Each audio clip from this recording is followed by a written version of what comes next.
Orang sama-sama dari Allah kok. Gitu. Emang hadis itu karangan Nabi? Kan tidak. Mana mungkin beliau bisa ngarang bahwa nanti akan terjadi kiamat begini-begini. Mana mungkin beliau bisa tahu kalau bukan Allah yang ngasih tahu. Nanti akan muncul Dajjal, nanti akan turun Nabi Isa. Nabi Isa itu sebetulnya tidak disalib. Tahu dari mana beliau? Belum pernah ada selembar buku yang pernah beliau baca. Karena beliau memang tidak bisa baca, tidak bisa tulis, buta huruf, ummi. Belum pernah ada satupun guru yang pernah mengajarkan ilmu kepada beliau. Satu-satunya guru beliau ya Jibril, bukan manusia. Adapun manusia tidak ada. Ya. Tapi tiba-tiba kenapa beliau bisa tahu bahwa dulu ada nabi yang hidup, yang berdakwah kepada kaumnya 950 tahun, dicaci, dimaki, dihujat, dihina oleh kaumnya, akhirnya banjir besar, tidak ada yang selamat kecuali yang di kapal beliau, Nabi Nuh. Rasulullah tahu dari mana ini? Tahu dari mana? Kalau bukan dari Allah. Ya. Dan dulu banyak syubhat ya. Sebelum beliau menerima wahyu itu banyak syubhat. Banyak berita bohong. Salah satunya Nabi Sulaiman. Nabi Sulaiman bermain sihir. Gitu. Entah berapa ribu tahun Nabi Sulaiman terfitnah bahwa beliau bermain sihir. Kan begitu Nabi Sulaiman wafat, setan itu berbohong. Ini yang membuat kita selama ini dikuasai oleh Nabi Sulaiman. Nabi Sulaiman bisa begini. Ini ada tulisan di bawah kursi. Ini sihirnya ini. Dari situ rusaklah nama Nabi Sulaiman, bahwa beliau bermain sihir ribuan tahun sampai turun apa yang ada dalam Al-Quran. Wa ma kafara Sulaiman walakinna syayatina kafaru. Yang kafir itu bukan Sulaiman, yang bermain sihir bukan Nabi Sulaiman, setan itu. Baru tadinya mereka ya dari kisah cerita turun temurun, anak cerita, ayah cerita kepada anaknya, cucunya, cicitnya, seperti itu turun temurun, mengira bahwa Nabi Sulaiman bermain sihir dan banyak lagi. Semuanya itu dibersihkan oleh wahyu ya, Al-Quran.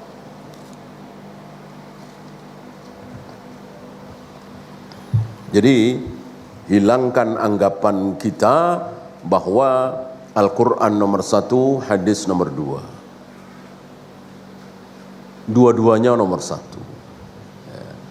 Oleh karena itu di dalam ayatul hukuk, ayat tentang hak-hak itu dikatakan nomor 1 hak Allah, nomor 2 hak orang tua, kemudian hak suami, hak istri, hak tetangga, hak teman dekat, dan seterusnya dan seterusnya. Tidak dikatakan nomor 1 hak Allah, nomor 2 hak Rasulullah. Mestinya tidak. Nomor 1 hak Allah, nomor 2 hak orang tua. Kemana Rasulullah? Di mana? Nomor berapa? Nomor berapa Rasulullah? Nomor 1. Jadi hak nomor 1 itu hak Allah dan Rasulnya. Dalam hal taat, dalam hal ajaran, dalam hal sami'na wa ata'na. Bukan dalam hal penyembahan, tentu Rasul tidak disembah. Dalam hal taat, Apakah taat kepada Allah sama dengan taat kepada Rasulullah? Iya. Iya. Apakah tidak taat kepada Nabi otomatis tidak taat kepada Allah? Jelas. Sangat jelas itu.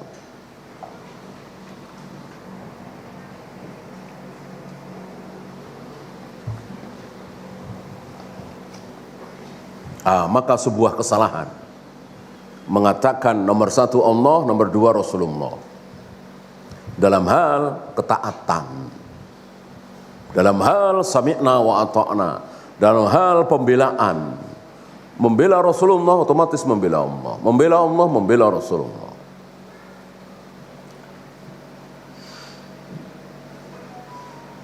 Maka kalimat yang hak, mari kita taati Allah dan Rasulnya. Mari kita bela Allah dan Rasulnya. Mari kita jauhi larangan Allah dan Rasulnya. Mari kita bertakwa kepada Allah dan Rasulnya. Betul? Ini salah. Untuk bertakwa hanya kepada Allah, bukan kepada Rasulullah. Ya. Jadi tidak semuanya sama. Ada yang sama, ada yang tidak mungkin sama. Demi Allah, demi Rasulullah, betul? Salah. Salah. Ya Allah, ya Rasulullah, betul? Salah. Untuk menyeru cukup ya Allah saja. Tidak boleh ya Rasulullah. Ya.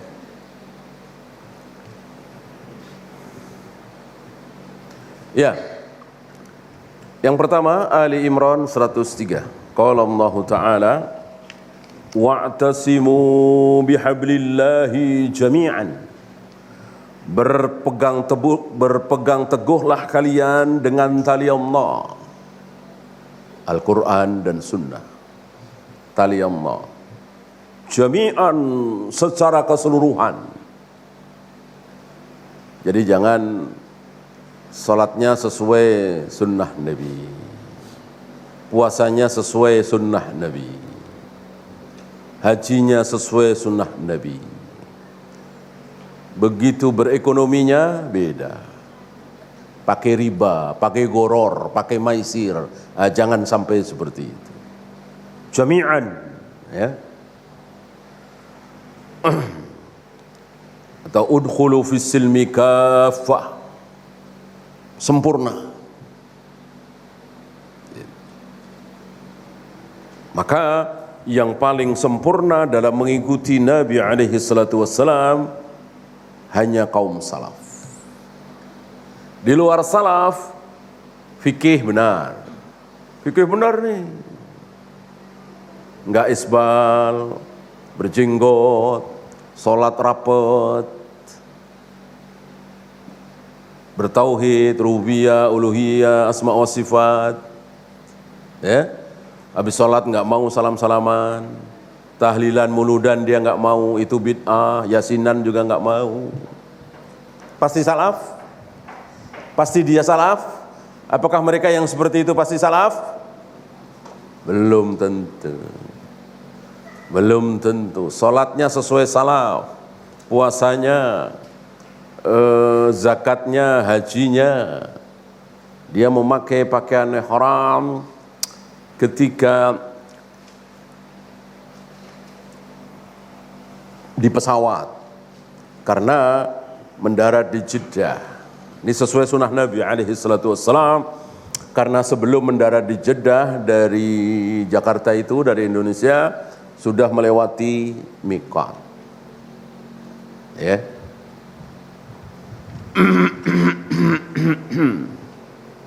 Cingkrang, tidak isbal. Ya. Istrinya, anak-anak perempuannya pada pakai cadar. Sunnah.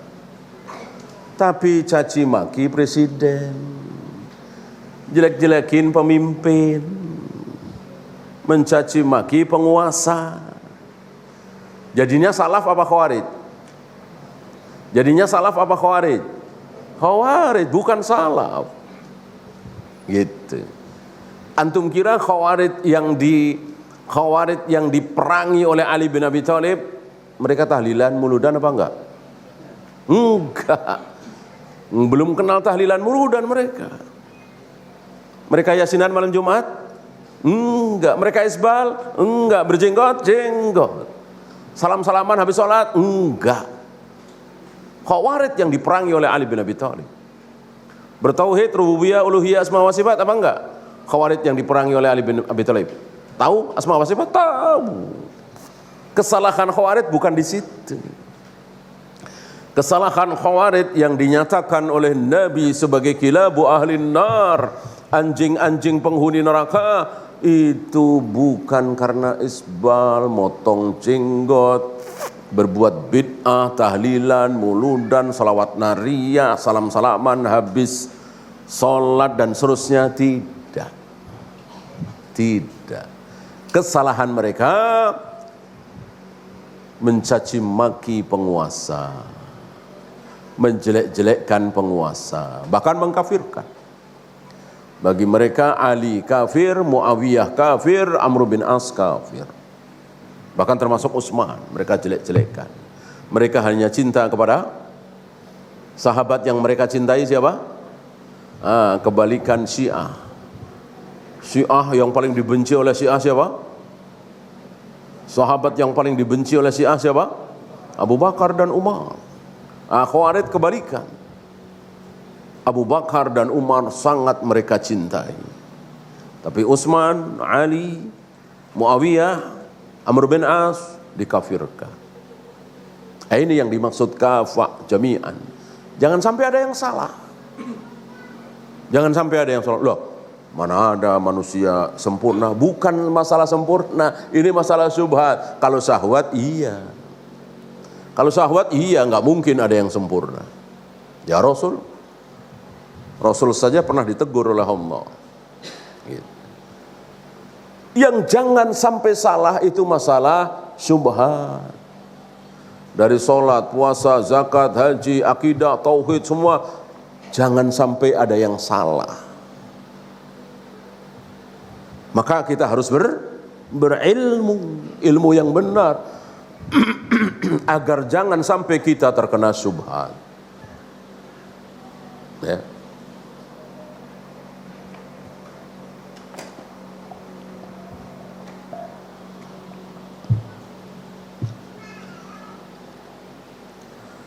Kalau syahwat, hawa nafsu, iyalah.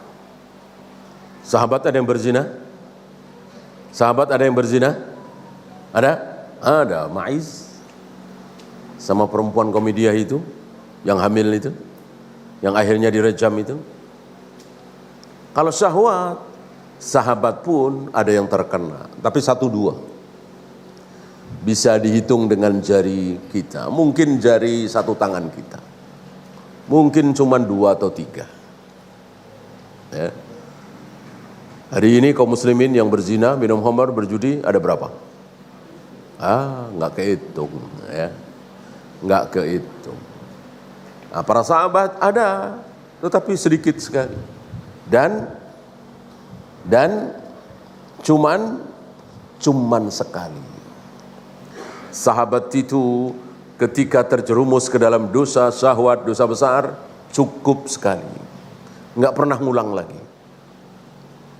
Akhirnya mati kan? Ma'iz kan akhirnya mati karena direjam. Termasuk perempuan itu.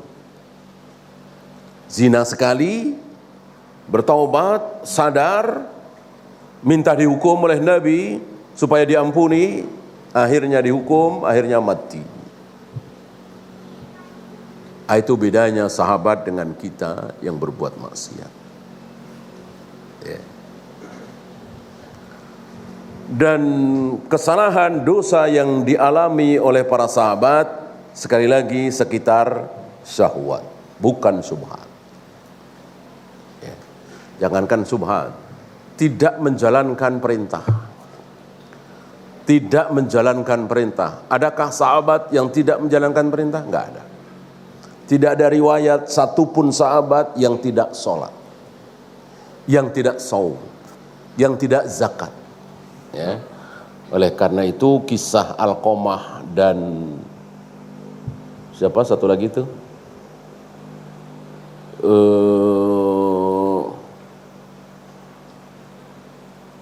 Sa'labah ya. Itu tidak sahih. Tidak sahih. Ya.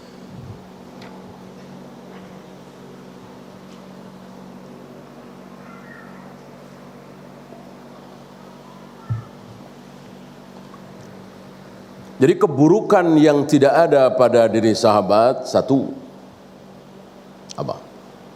Syirik. Tidak ada satupun sahabat yang berbuat syirik, musyrik, tidak ada. Semuanya bertauhid dengan tauhid yang hak, yang benar. Rububiyah, uluhiyah, asma wa sifat. Satupun tidak ada yang berbuat syirik. Itulah sahabat. Yang kedua, bid'ah. Tidak ada satupun sahabat yang berbuat bid'ah, yang bid'ah ini terus menjadi subhat, didakwahkan, dibela. Dengan kata lain, tidak ada satupun sahabat yang masuk firqah. Kan di zaman sahabat sudah ada Khawarij, sudah ada Syiah, sudah ada Qadariyah, sudah ada Jahmiyah, tapi tidak ada satupun sahabat yang terkena subhat itu masuk, enggak ada. Kalau tabi'in ada, kalau tabi'in ada, sahabat tidak ada.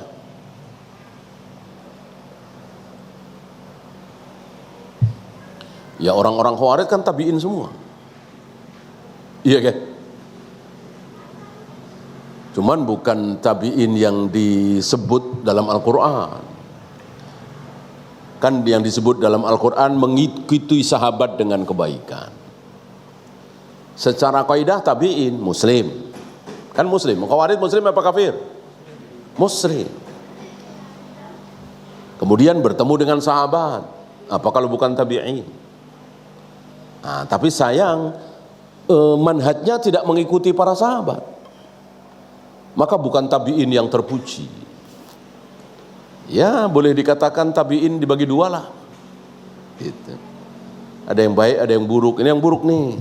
Ataupun sahabat enggak ada sahabat dibagi dua. Satu sahabat baik, satu sahabat buruk. Itu sahabat versi Syiah, sahabat versi Rafidah. Iya. Adapun tabi'in, ya memang takrif, definisi tabi'in itu muslim, bertemu dengan sahabat. Maka orang-orang Khawarij ini jelas bertemu dengan sahabat, bertemu dengan Ali bin Abi Thalib, bertemu dengan Muawiyah, dan muslim kan, tidak dikafirkan oleh Ali sendiri. Para sahabat, bahkan Nabi SAW menyebutnya berapa kali menyebut-nyebut tentang Khawarij, tapi beliau tidak mengatakan Khawarij itu kafir. Ya. Wala tafarraqu, dan jangan kalian tafarruq, bercerai-berai. Bercerai-berai dari apa? Bercerai-berai dari apa? Hah? Dari hablillah, dari tali Allah maksudnya. Bukan jangan berantem, jangan marah-marahan, enggak ada lah. Enggak ada manusia yang belum pernah marah-marahan, berantem, selisih faham. Justru sengaja Allah membikin sesoleh manusia di muka bumi ini pasti pernah berselisih, berantem. Ya nggak usah jauh-jauh. Nabi siapa dengan Nabi siapa? Berantem. Iya, Nabi Musa dengan Nabi Harun sampai dipegang jenggotnya. Itu Nabi. Bukan itu yang dimaksud dengan tafarruq. Bukan itu yang dimaksud dengan bercerai-berai. Mereka bilang, pokoknya kalau marahan, saling menjelekkan, berantem, berarti bercerai-berai. Biar enggak bercerai-berai, kita saling asah, saling asih, saling asuh, berangkulan, berpelukan setiap ketemu. Enggak dibahas manhaj, enggak dibahas bagaimana akidah, tauhid. Mereka mengira bahwa persatuan itu cukup dengan berpelukan, berangkulan, salaman, tidak saling menyalahkan, nggak dibahas akidahnya kayak apa, tauhidnya kayak apa, nggak dibahas. Yang satu menyembah Allah, yang satu menyembah Jibril, nggak apa-apa. Yang penting berangkulan, yang penting berpelukan. Yang satu lagi menyembah dewa, yang sono menyembah Nyiroro Kidul, nggak apa-apa. Yang penting berpelukan, yang penting berangkulan. Jangan saling menyalahkan. Ini mah persatuan semu. Persatuan yang tinggal menunggu waktu untuk meletus, untuk berantem. Ya. Kita lihat saksi mata dari sebuah persatuan. Dan dialah yang berhak mengatakan siapa yang bersatu dan siapa yang tidak bersatu. Ya. Dan dia mengatakan kanan nasu ummatan wahidatan. Dulu manusia itu umat yang bersatu padu. Dulu kana, bukan sekarang, apalagi nanti. Dulu ini tinggal kenangan. Dulu manusia ini pernah bersatu. Ummatan wahidatan. Dulu kapan? Masih ingat? Tahun berapa? Masih ingat? Ketika Nabi Adam dan Hawa baru saja diturunkan di muka bumi. Ya. Kita lihat saja yang kita tahu. Begitu Nabi Adam dan Hawa diturunkan di muka bumi, manusia cuman ada dua. Adam dan Hawa. Dua-duanya menyembah Allah satu-satunya. Dua-duanya muslim. Dua-duanya bertauhid. Punya anak dua, kembar terus. Ya. Tentu anak-anak beliau ditarbiyah, dididik dengan tauhid, diajak menyembah Allah satu-satunya. Maka anak beliau, cucu beliau, cicit beliau, anaknya cicit, cucunya cicit, cucunya cicit, semuanya menyembah Allah satu-satunya. Terus sampai 50 tahun, 60 tahun, 100 tahun, 200 tahun, 400 tahun, 700 tahun, sampai 1000 tahun. Sampai 1000 tahun.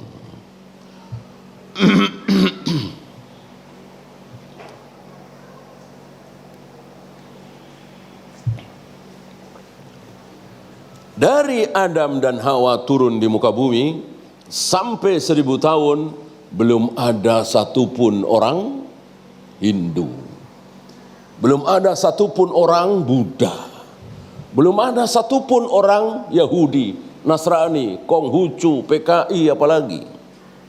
Seluruh manusia muslim. Seluruh manusia entah berapa juta ya. Mungkin belum sampai miliaran. Mungkin sejuta kurang mungkin. Semuanya menyembah Allah satu-satunya. Semuanya bertauhid. Tidak ada satupun yang berbuat syirik. Yang nyuri ada. Yang minum khamr ada. Bahkan anak tertua beliau kan membunuh adiknya kan. Membunuh jauh lebih besar daripada khamr, judi dan seterusnya. Ada. Tapi yang berbuat syirik menyekutukan Allah enggak ada satupun 1000 tahun. Insya Allah antum bisa jawab pertanyaan saya, kira-kira 1000 tahun itu udah ada dukun apa belum ya? Enggak ada. Orang enggak ada yang berbuat syirik. Kalau toh ada yang enggak bakalan laku. Enggak ada. Ada jimat, sudah ada jimat belum? Enggak ada. Kuburan keramat, tempat keramat? Enggak ada. Enggak ada jimat, wafa, keraja, keris yang dianggap sebagai sakti ya. Benda-benda sakti enggak ada. Dukun tempat keramat, nggak ada satupun. Semuanya betul-betul yakin bahwa kekuatan satu-satunya adalah Allah. Menyembah Allah adalah langsung, tidak perlu pakai perantara. Betul-betul bertauhid semua, 1000 tahun. Itu yang dimaksud dalam firman Allah, kanan nasu ummatan wahidatan. Ada 2 ayat ini yang semakna di dalam Al-Quran. Kanan nasu ummatan wahidatan, dulu manusia itu umat yang satu, bersatu padu. Ini tafsiran pemahaman dari Ibnu Abbas. Taulah kita dari sini bahwa persatuan yang sesungguhnya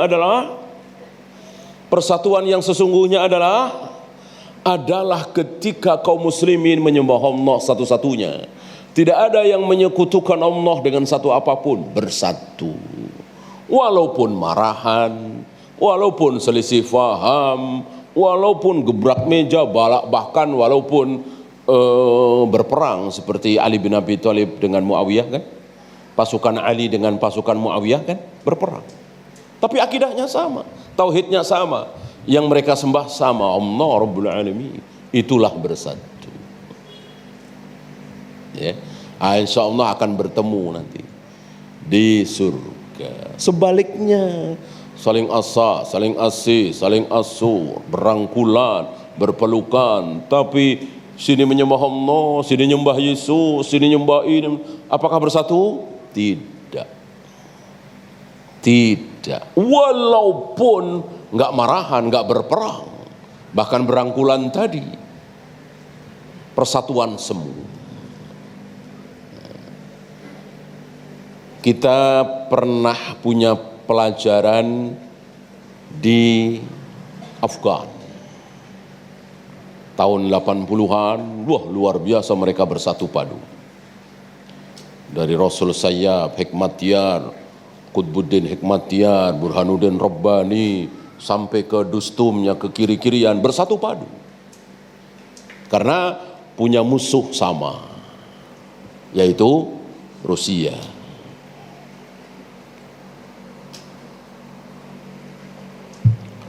Mata dunia Islam tertuju ke situ. Kalau sekarang kan ke Gaza ya. Dulu ke situ tahun 80-an, luar biasa.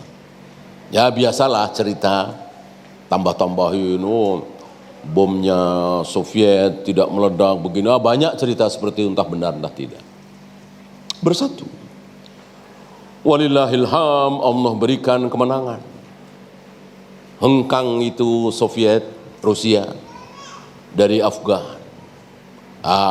Merdekalah Afghanistan. Setelah merdeka apa yang terjadi? Setelah merdeka apa yang terjadi? Perang sendiri-sendiri. Perang sendiri-sendiri. Kenapa? Ya itu tadi. Tidak dibangun di atas manhaj yang sama, akidah yang sama, tauhid yang sama. Asy'ariyah ada, Jahmiyah ada, Jabariyah ada, Salaf ada. Syekh Jamilur Rahman kan salaf. Di tengah-tengah perang melawan Soviet, ngaji. Pas nggak ada ini ngaji buka kitab. Itu Syekh Jamilur Rahman. Yang kemudian dibom kan. Kemungkinan besar yang ngebom sesama muslim, bukan Rusia. Karena tahu persis gitu. Karena mereka nggak mau ngapain. Lagi perang, punya musuh, ngomongin ini bid'ah, ini nggak sunnah, ini syirik, bikin sakit hati. Itu. Padahal justru beliau mengajak kaum muslimin supaya satu manhaj, satu akidah, sama-sama bertauhid, menyembah Allah satu-satunya. Ya. Kan nama beliau sekarang menjadi nama ma'had di Jogja kan, Jamilur Rahman.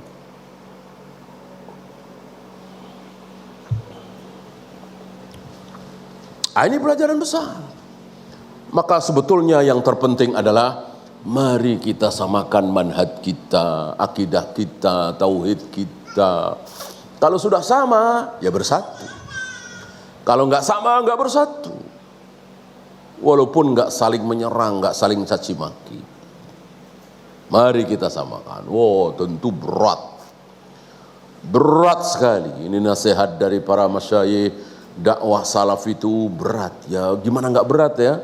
Orang lagi ibadah, seneng-seneng, semangat, sedang cari pahala, tiba-tiba katakan itu salah, itu bid'ah, itu dosa, itu jurusannya neraka. Apa nggak sakit hati? Kalau yang kita gituin itu pelacur, germo, pengedar narkoba, mereka manggut-manggut. Jangan, itu dosa, berzina itu dosa. Manggut-manggut mereka. Ya. Maka antum jangan heran ada tokoh, ada ustadz mendakwai pelacur, germo, pemabuk, diterima. Ya iya yang bahas itu ya. Yang berat itu membahas ini syubhat, ini keliru, ini bid'ah. Enggak ada itu puasa Rajab, enggak ada itu puasa nisfu Sya'ban, salat nisfu Sya'ban, bid'ah. Ngamuk mereka. Marah mereka. Gimana enggak berat? Dakwah ini berat sekali. Tapi harus disampaikan. Kalau Ustaz salaf dakwah sekedar mari kita bersedekah, mari kita sholat 5 waktu, mari kita jangan bakhil, mari kita berbakti kepada orang tua. Ya apa bedanya dengan dai yang bukan salaf? Kalau dakwahnya cuma itu. Ya. Apa bedanya? Sudah. Yang bukan salaf sudah banyak. Berbicara tentang akhlak, berbicara tentang ekonomi, berbicara tentang wajibnya sholat. Sudah banyak. Ya, justru dai salaf yang berbicara tentang ini bid'ah, ini syirik, ini keliru, ini syubhat, ini Jahmiyah, Jabariyah, Syariah, Maturidiyah. Hanya salaf yang berbicara seperti ini. Dan ini berat, sangat berat. Karena ditolak. Dan betul kan, ditolak di mana-mana. Ya tapi yang nggak bisa, kita mundur. Memang seperti itu. Maka ada kesempatan dakwah, nggak ada ya sudah. Oleh karena itu, karena dakwah ini berat, maka jangan diperberat lagi. Jangan diperberat lagi dengan akhlak para dai, akhlak para jamaah yang tidak baik. Lewati kaum muslimin, nggak ada salam, nggak ada senyum, makin berat aja. Nggak ada sedekah, makin berat. Maka mari kita sedikit ringankan dakwah ini dengan cara ketemu kaum muslimin, senyum, salam. Yang butuh bantuan kita bantu, butuh pertolongan kita tolong, yang sakit kita jenguk, yang mati kita salati, kita antar ke kuburan. Kalau mereka berbuat bid'ah, kita jangan ikut. Semuanya pertolongan dari Allah. Antum jangan pernah beranggapan maraknya dakwah salaf ini karena dainya banyak, ucapannya hebat, lulusan minimal LC. Enggak. Semuanya Allah. Semuanya dari Allah. Ya. Allah permudah dakwah salaf di negeri ini, di Jakarta ini, walillahil a'lam. Ya. Bukan karena dai-dainya. Hebat ucapannya, hebat omongannya, enggak. Betul-betul Allah. Ada yang lebih hebat dari dakwah Nabi Rasul?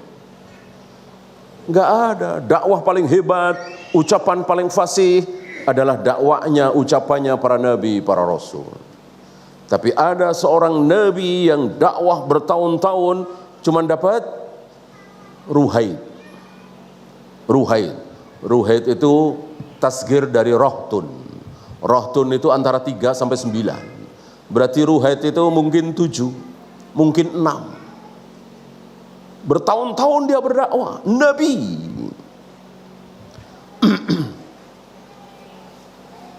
Wa ra'aitun nabiyya wa ma'ahu rajulan aw rajulain. Ada lagi seorang nabi yang berdakwah berpuluh-puluh tahun, beratus tahun, cuma dapat 2 atau 3. Wa ra'aitun nabiyya wa laisa ma'ahu ahad. Bahkan aku tahu ada seorang nabi, kata beliau, cuman beliau enggak sebut namanya. Aku tahu ada seorang nabi yang tidak punya pengikut sama sekali. Apakah berdakwah? Jelas berdakwah. Fasih dakwahnya fasih. Akhlaknya mulia? Iya. Karena Allah tidak menghendaki si Nabi ini dapat pengikut satupun. Maka sekali lagi jangan sombong kita.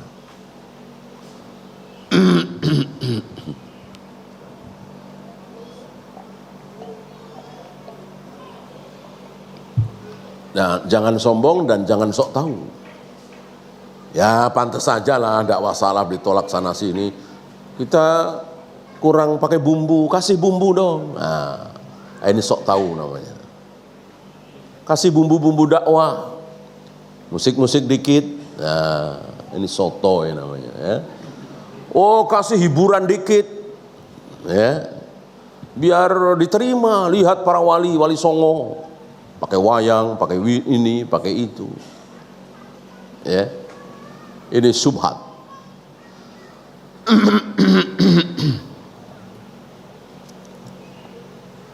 Taulah kita apa yang dimaksud dengan tafarruq. Taulah kita apa yang dimaksud dengan berselisih. Apa? Menyimpang dari Al-Quran dan Sunnah, menyimpang dari kebenaran. Maka siapapun yang berada dalam kebenaran sesuai dengan Al-Quran dan Sunnah disebut sedang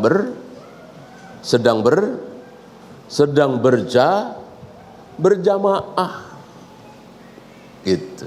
Jadi jamaah itu, kata jamaah itu, al-jamaah, ahlus sunnah wal jamaah, intinya adalah benar. Ketika benar berarti jamaah. Walaupun tawahdak, kata Ibnu Mas'ud. Walaupun engkau seorang diri. Sekomplek tahlilan semua, yasinan semua, munudan semua, salawatan nariyah semua, antum doang yang enggak. Antum yang jamaah, mereka yang berfirqah. Walaupun engkau seorang diri, kata Ibnu Mas'ud. Jadi disebut jamaah kalau berada dalam kebenaran. Walau kunta wahdak. Jangan seperti sebagian besar kaum muslimin hari ini, yang penting banyak, yang penting ramai. Kalau banyak berarti benar, kalau ramai itu berarti hak. Kalau sepi, yang ngaji dikit, pengikutnya dikit, itu sesat, ciri-ciri aliran sesat. Kata siapa? Ya, lihat tadi, seorang nabi tidak punya pengikut satupun.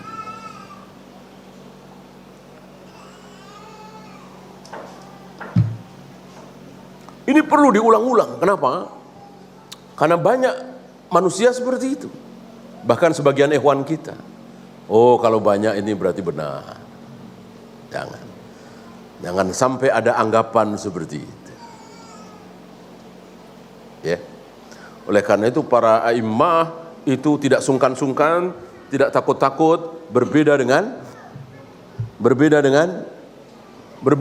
jumhur, mayoritas ulama, enggak takut karena enggak ada kaidah. Kalau jumhur ulama pasti benar, enggak ada kaidah seperti itu. Ambil contoh Imam Bukhari. Di zaman beliau, guru-guru beliau selama ini semuanya sepakat bahwa orang tua boleh memberikan hadiah kepada anak dengan tidak adil. Misalnya saya membelikan mobil misalnya ke anak pertama. Anak kedua, ketiga, keempat, kelima, keenam, ketujuh enggak saya belikan mobil, enggak masalah. Itu kan uang saya. Begitu jumhur ulama di zaman Imam Bukhari mengatakan itu hak orang tua, nggak perlu adil, nggak perlu sama. Orang hak dia, ya kalau tetangga iyalah, kalau teman iya. Antum punya teman 10, hanya satu yang antum belikan motor, ya nggak masalah. Nah, anak apakah disamakan dengan teman? Boleh seperti itu? Jumhur ulama mengatakan boleh. Imam Bukhari doang yang mengatakan tidak boleh. Haram, kata Imam Bukhari. Menyelisihi jumhur. Imam Bukhari tidak tidak waton suloyo. Yang penting beda, enggak. Imam Bukhari punya dalil, punya hujjah. Apa? Nu'man bin Bishir. Nu'man anaknya Bishir. Bishir memberikan sebidang tanah kepada Nu'man anaknya. Kemudian istrinya mengatakan, aku akan tenang kalau pemberian ini disaksikan oleh Rasulullah SAW. Lalu mereka bertiga, Nu'man, Bishr, istrinya, menghadap Nabi SAW, memohon kepada Nabi supaya menjadi saksi bahwa Bishr memberikan sebidang tanah kepada Nu'man. Lalu Nabi mengatakan, apakah engkau punya anak lain selain Nu'man? Dijawab, iya punya. Apakah anak-anakmu yang lain juga diberi sebidang tanah? Bishr menjawab, enggak ya Rasul. Kata Nabi, aku tidak mau menjadi saksi perbuatan yang tidak adil ini, zalim ini. Dalil bukan ini? Dalil bukan? Dalil. Sementara jumhur tadi nggak pakai dalil, Bukhari pakai dalil.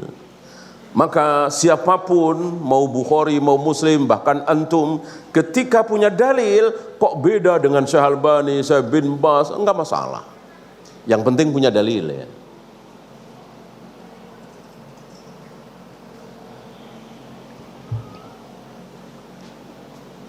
Yang penting punya dalil. Gitu.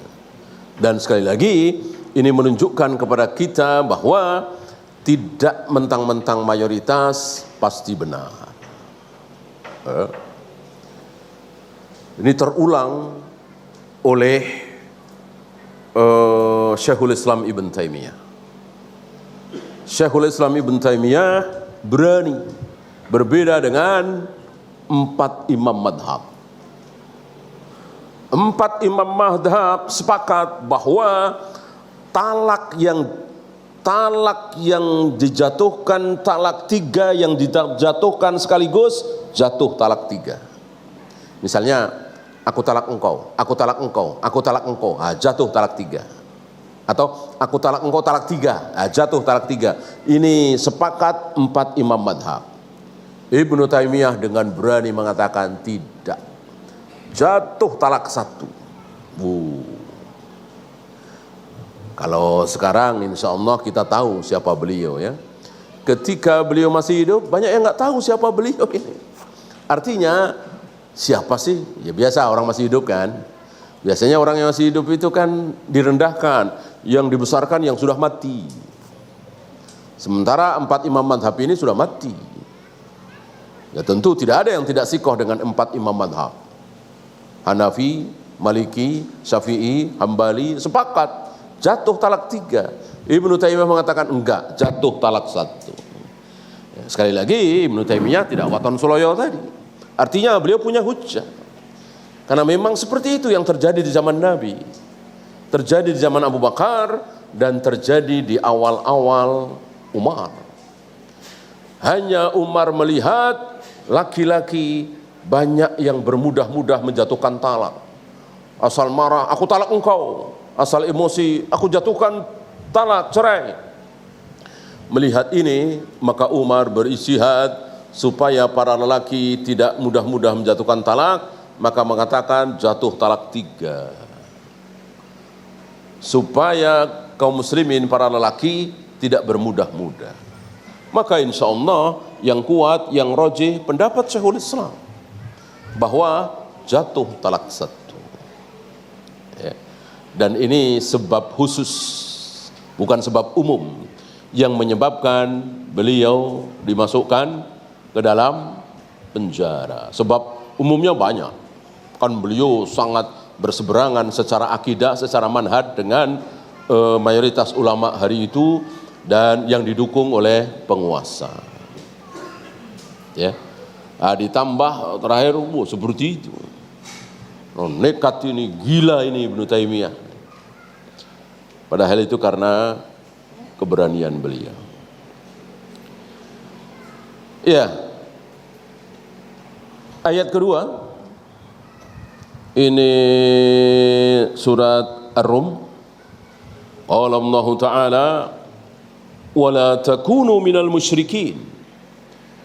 Janganlah kalian seperti orang-orang musyrik. Minal ladzina farraqu dinahum, yaitu orang-orang yang berfirqah-firqah dalam agamanya. Maka nggak ada orang musyrik itu dengan satu kemusyrikan, nggak ada.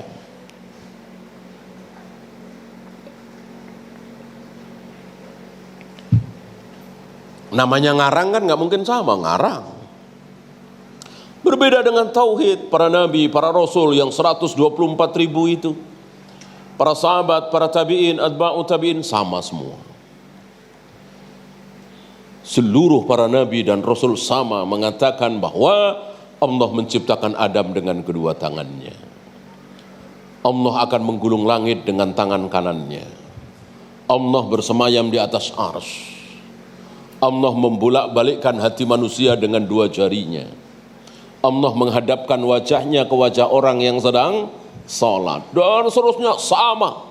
124.000 nabi dan rasul. Dan siapapun yang mengikuti para nabi, para rasul. Nah, lihat Jahmiyah, lihat Mu'tazilah, lihat Qadariyah, lihat Asy'ariyah, lihat Maturidiyah. Berbeda-beda berbicara tentang Allah bersemayam di atas arsy, beda-beda. Tentang Allah turun ke langit dunia setiap sepertiga malam, beda-beda. Bahkan Asy'ariyah dengan Asy'ariyah. Antum kira sesama Asy'ariyah sama? Tidak. Antum kira seluruh Asy'ariyah itu meyakini sifat Allah ada 20? Tidak. Ada yang 20, ada yang berapa? Ada yang 13. Ada yang 7. Itu sama-sama Asy'ariyah. Sesama Asy'ariyah pecah, beda. Ada yang mengatakan sifat Allah 20, ada yang mengatakan 13, ada yang mengatakan 7. Berbeda dengan Ahlus Sunnah wal Jamaah. Ahlus Sunnah wal Jamaah meyakini bahwa seluruh nama Allah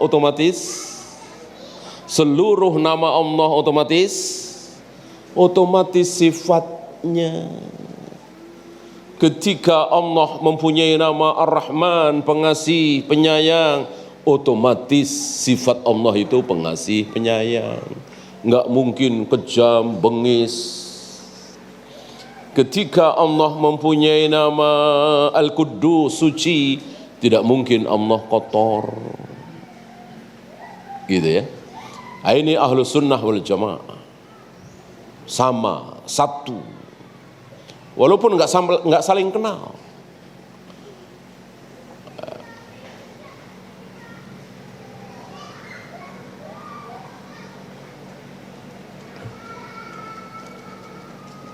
Antum yang paham bahasa Arab, ketika antum ngaji di sini ya, ngaji salaf, Fasbus Subhat,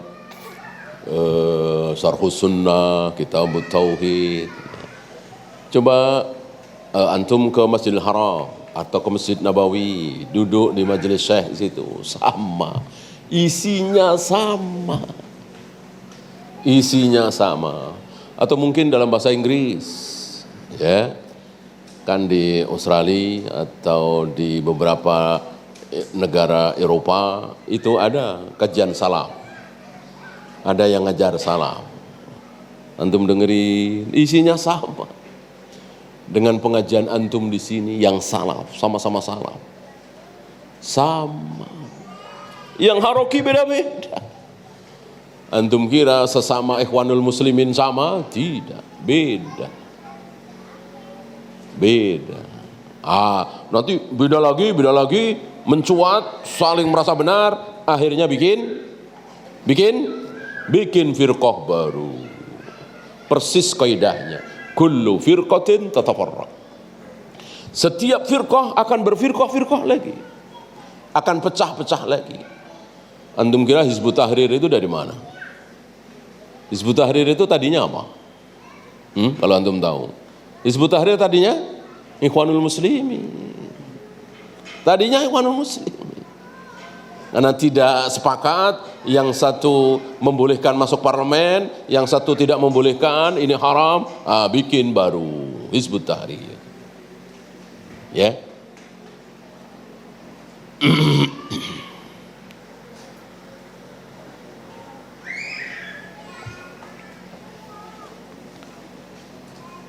Bahkan yang terkenal santun, sabar, penyayang, senyum, akhirnya pecah juga. Bahkan timpuk-timpukan, ya. Bahkan tawuran, memalukan itu. Di India apa dia mana, mereka terkenal dengan istilah IPB. Kalau kita IPB kan Institut Pertanian Bogor, ya. Nah, mereka bukan IPB India. Ada yang ngapal nih, ya. Ada yang mantan barangkali, ya. India, Pakistan, Bangladesh, ya di situ itu. Jadi menganggap bahwa ke situ itu pahala besar, keutamaan besar.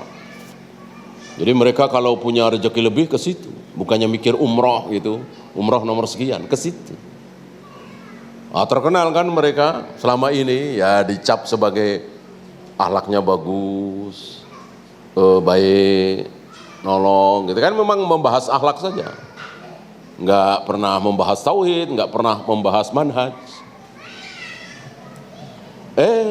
Belakangan berantem juga, pecah juga, ya. Maka terkenal kelompok Ancol apa Hayam Buruk, gitu kan. Nah begitu. Adapun salaf tidak. Mana salaf pecah? Yang pecah orangnya iya, ya. Mungkin masalah bisnis. Mungkin masalah bikin yayasan pecah, mungkin masalah ini itu, ya, bukan masalah manhaj. Kalau mereka manhajnya memang beda, pecah.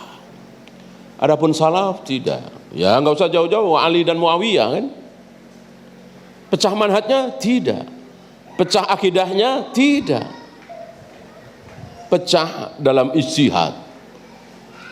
Bahwa yang satu berijtihad bahwa darah Utsman harus segera dibereskan. Artinya siapa pembunuh Utsman harus segera dicari dan diadili. Ini kelompoknya Muawiyah. Muawiyah berhak, kan masih keluarga, ya kan. Sementara Ali bin Abi Thalib mengatakan ini sulit. Mencari pembunuh Utsman tidak gampang. Karena Utsman dibunuh di tengah-tengah ribuan kaum muslimin Khawarij yang mengepung rumah beliau. Dan hari itu Masjid Nabawi dikuasai oleh mereka. Masjid Nabawi dikuasai oleh mereka. Mereka yang jadi imam. Ali, Zubair, Tolha nggak bisa ngapa-ngapain. Dan itu cerdasnya Ali, Zubair, Tolha, jangan dilawan. Jangan dilawan. Sebab kalau dilawan banjir darah sesama muslim. Maka udah ngalah saja. Coba kalau kita ente jual, ane beli, itu kita, ya. Padahal sesama muslim. Ali cerdas, jangan dilawan. Jangan dilawan. Ali hanya berpesan kepada anaknya Hasan Hussein, lindungi Utsman. Lindungi Utsman. Kan berhari-hari dikepung terus. Sampai pada suatu hari salah satu dari mereka berhasil menusukkan pedangnya ke dada Utsman. Meninggal. Muncrat darahnya ke mushaf yang sedang beliau baca. Siapa? Gak ada yang tahu. Gak jelas. Nah, Ali berhati-hati dan memakai kaidah apa? Tidak menghukum orang yang salah itu lebih baik daripada menghukum orang yang tidak salah. Lebih baik itu. Dua-duanya buruk memang. Dua-duanya buruk. Orang salah tidak dihukum, buruk. Orang tidak salah dihukum, ini lebih buruk. Disinilah Ali memakai kaidah irtikabu akhaf akhafid dararain, mengambil mudarat yang lebih kecil, betul itu. Bukan coblosan. Ya. Mengambil mudarat yang lebih kecil, betul itu. Ali bin Abi Thalib. Mudarat yang lebih kecil. Wah, ada ngipas-ngipasin pihak ketiga. Akhirnya terjadilah apa yang terjadi, perang antara pasukan Ali dan pasukan Muawiyah. Tapi sekali lagi, mereka satu akidah, satu tauhid. Insya Allah akan sama-sama bertemu di surga. Ya. Kullu hizbin bima ladaihim farihun. Masing-masing hizb, masing-masing kelompok menganggap dirinya paling benar. Iyalah, nggak ada orang masuk ke firqah lalu meyakini bahwa firqah sana lebih baik dari kita. Nggak, mana ada ya. Itu partai begitulah. Kami bikin partai, tapi yang paling bagus partai itu tuh, partai kami ya sedang-sedang sajalah. Mana ada begitu ya. Bikin partai firqah, kami terbaik, kami pejuang, kami pembela rakyat. Kami berjuang untuk rakyat Indonesia supaya makmur, sejahtera. Semuanya begitu kan. Kullu hizbin bima ladaihim farihun. Cuman kalau untuk partai-partai ini karena syahwat, dalam hati mereka mengaku. Dalam hati mereka mengaku, hatinya ya. Adapun firqah-firqah dolal ini, dalam hatinya pun kami yang terbaik. Kami yang terbaik. Di sini yang saya maksud, dakwah itu sulit, dakwah itu tidak mudah. Dakwah salaf itu, karena mendakwahi orang yang sudah yakin dengan sebuah keyakinan. Dan kita mengatakan kepada mereka itu salah, itu keliru. Berat sekali. Ya. Ya, 2 ayat dulu. Ada pertanyaan? Silakan.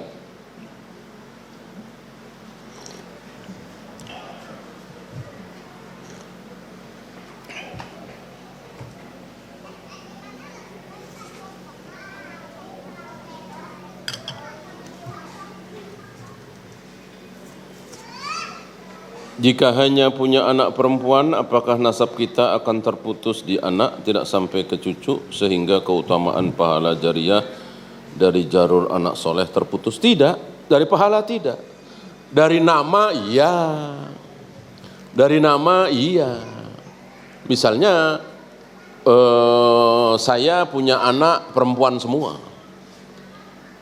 Nanti anak perempuan saya punya anak lagi, cicit dan seterusnya. Nama saya nggak disebut.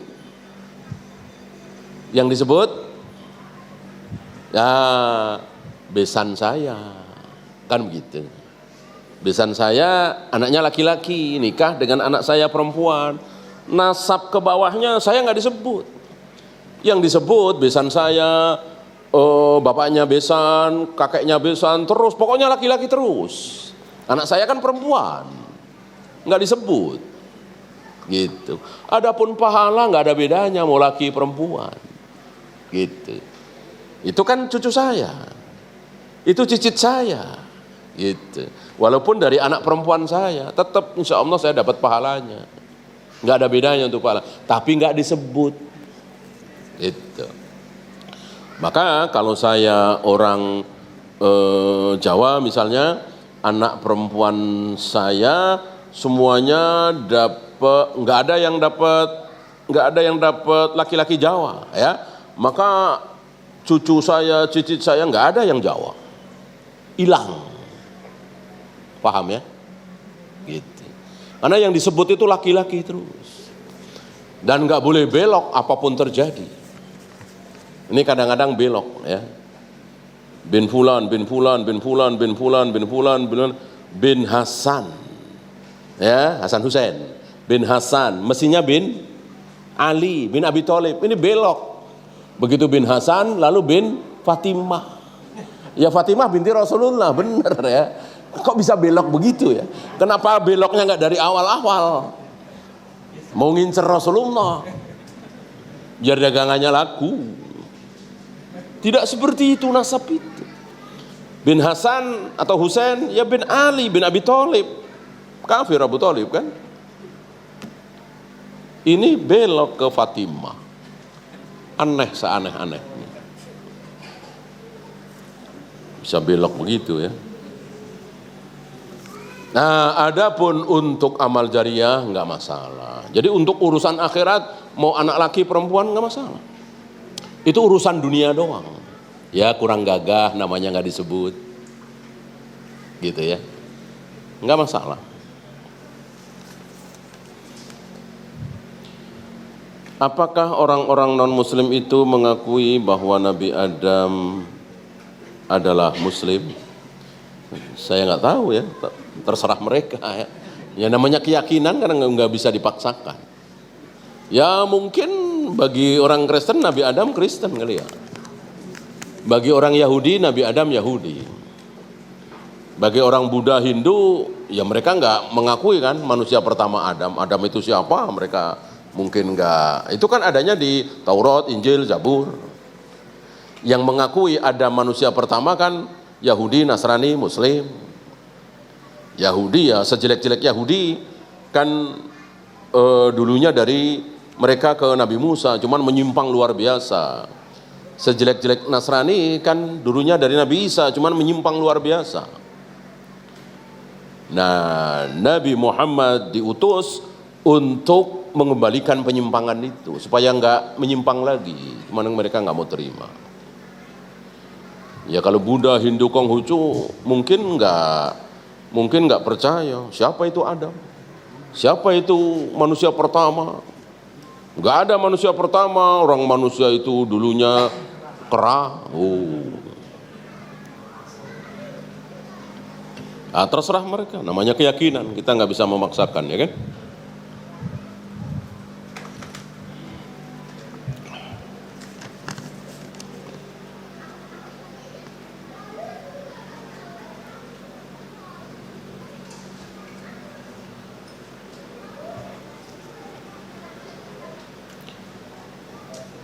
Betulkah kita membuka aib seseorang tapi niatnya baik dan boleh? Bisa. Bisa. Saya ambilkan contoh ya.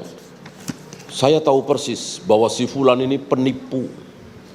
Si fulan ini ngutang nggak pernah bayar, ngajak bisnis tujuannya nipu. Saya tahu persis. Karena saya teman dari kecil misalnya. Ya. Lah, saya tahu persis dan korbannya sudah puluhan, bahkan ratusan. Dan saya tahu, saya ngikutin misalnya. Tiba-tiba dia sedang dekat ke antum. Sedang deketin antum, ngajak bisnis, segala macam. Nah, saya datang ke antum, jangan mau. Dia itu begini. Aib semua yang saya ceritakan. Boleh apa tidak? Boleh apa tidak? Boleh. Boleh, memang ghibah betul. Tapi boleh untuk menyelamatkan kaum muslimin. Karena dia penipu, pembohong, berbahaya. Atau apa kalau sekarang LGBT misalnya kan, saya tahu nih, dia nyari korban nih, dia deketin antum, ya. Nah, saya bilang ke antum, saya bongkar aib dia LGBT. Ya tentu boleh lah. Karena dia jahat kan. Nah, lebih boleh lagi, lebih berpahala lagi kalau dia sedang membahayakan agama antum. Nah, dia sedang membahayakan agama antum. Dia sedang ngajak antum untuk masuk ke firqah, bid'ah, syirik. Ya saya datang ke antum, jangan ikut dia begini, aib semua yang saya ceritakan. Gitu kan? Maka dulu di zaman berkibarnya ilmu hadis ada kalimat di majlis seperti ini ya, nagib fillahi sa'atan, mari kita gibah sesaat karena Allah itu. Mari kita gibah. Betul majelisnya majelis gibah. Oh, si fulan hafalannya lemah, si fulan pendusta, si fulan jangan didengar kalau membawakan hadis, si fulan begini. Bu, masih gibah. Maka dulu ada orang bodoh mendengarkan ini lalu menasehati syekhnya. Syekh jangan gibah, syekh dosa. Ini justru dalam rangka membela sunnah Nabi, membela hadis Nabi, supaya tidak tercampur dengan ucapan manusia yang bukan Nabi. Ya. Itu tinggal kenangan. Sekarang tidak ada majelis seperti itu ya.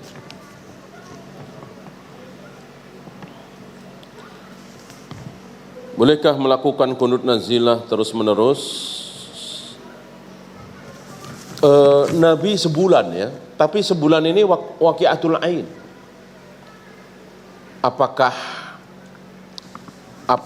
memang sebulan apa waqiatul ain? Waqiatul ain ini istilah kita apa ya? Kebetulan gitu ya. Artinya ketika serangan itu sudah selesai, ketika kaum muslimin sudah tidak dibantai lagi, ketika kaum muslimin sudah tidak diperangi lagi, ya sudah. Ya. Artinya contoh dari Nabi sebulan itu insya Allah waqiatul ain. Ya. Sering diterjemahkan dengan kebetulan.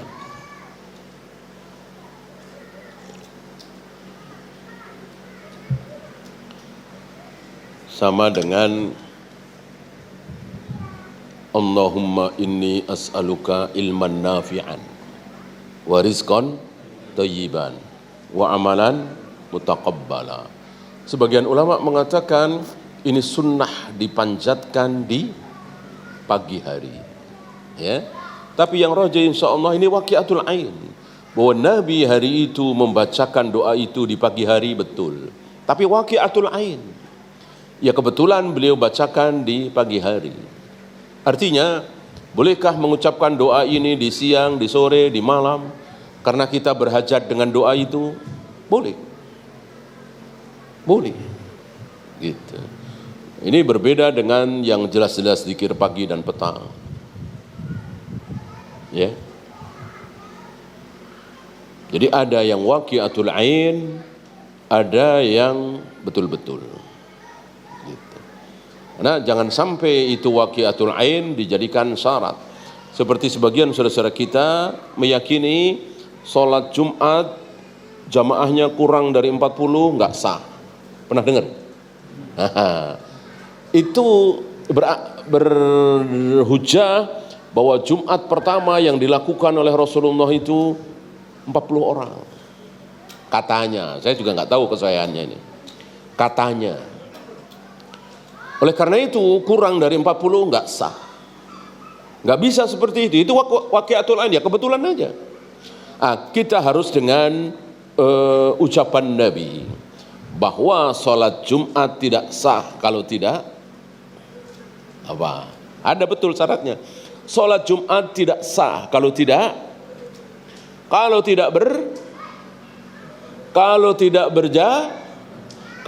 berjamaah. Itu betul. Sabda Nabi alaihi salatu wassalam. Salat Jumat tapi tidak berjamaah enggak sah. Sendirian ya enggak sah. Salat Jumat harus berjamaah. Dan ada yang adzan, ada yang qomat, ada yang khutbah. 5 orang bisa, 6 orang bisa. Mungkin 3 orang bisa. Gitu ya. Kan berjamaah, 3 orang kan berjamaah, 5 orang berjamaah. 40 orang itu waqiatul ain. Paham ya? Ada lagi?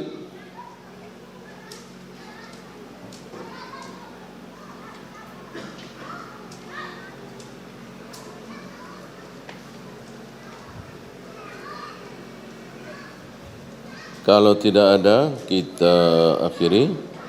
Subhanakallahumma bihamdika asyhadu an la ilaha illa anta astaghfiruka wa atubu ilaik. Assalamualaikum warahmatullahi wabarakatuh.